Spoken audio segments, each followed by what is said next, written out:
یہ مصنوعی ذہانت کیا چیز ہے اور پاکستان میں کھیلوں میں کس طرح انقلاب برپا کر سکی ہے، آج کا ہمارا موضوع ہے اے آئی اور پاکستان کے کھیلوں کا مستقبل۔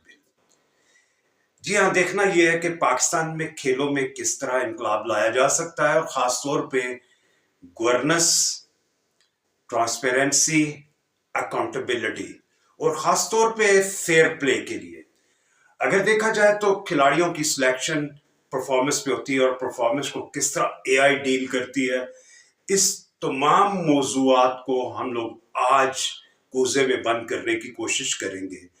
اور آپ ساتھ جڑے رہیے گا، کیونکہ پاکستان کا یہ واحد چینل ہے جو آپ کو سپورٹس کی مختلف نالج مہیا کرتا ہے۔ اے آئی صرف ٹیکنالوجی کمپنیز کے لیے نہیں ہے بھائی، یہ کھیلوں کے بھی ایک بنیاد بن چکا ہوا ہے، اور